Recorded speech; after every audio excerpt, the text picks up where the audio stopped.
Now to our big story tonight. Of the nation's largest counties, some of the highest rates of new cases of COVID are right here in Northeast Florida. Nassau, Baker, and Duval are at the top of the list. Communities in Louisiana and Texas also seeing the virus spread rapidly. Experts say that the surge in local cases is being driven by the dangerous and highly contagious Delta variant. And with a surge in cases comes a surge in testing. This week, long lines have formed around testing centers with people wanting to know if they have COVID-19. News4JAX reporter Jim Pickett leads our coverage on the pandemic tonight. He joins us live. Jim. You know, Mary, this is a special pop-up site that was put up downtown here. This is the old Landing parking lot. And JTA, along with Agape Health, the Chamber of Commerce, and various downtown businesses put this on in order to get downtown workers vaccinated. They were hoping for a lot of people. In fact, we were told at one time they could have vaccinated 500 people.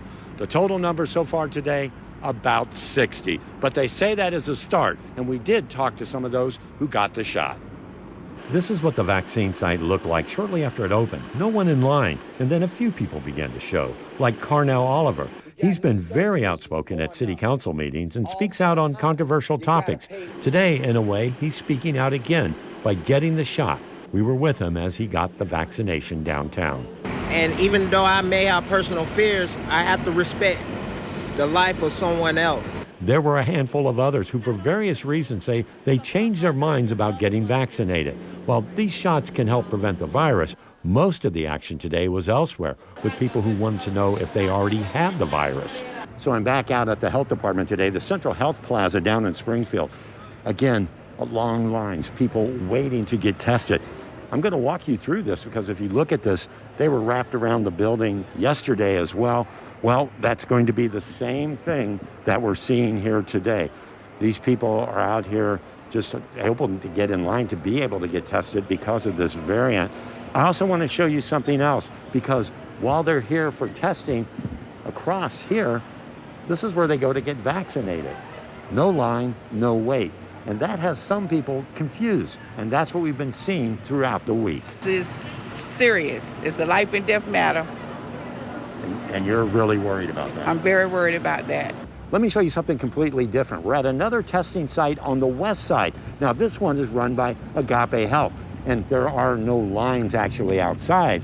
The lines here are people waiting inside their cars. They're doing that because of the heat, and they just want to keep people comfortable. It's still a long wait, and people are here to get tested for the same reasons.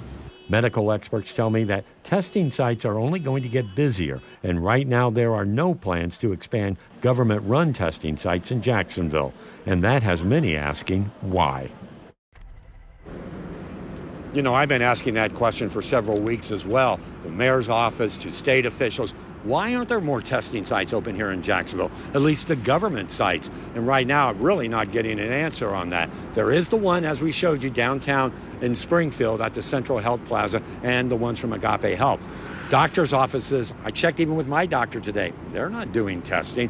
You can go to the pharmacies, they require an appointment. Some of them will charge you, some will take insurance. There's always questions about that as well. But for a list of testing sites, we do have that on our website at news4jax.com. We're live from this vaccination site downtown. Jim Pickett, Channel 4, the local station.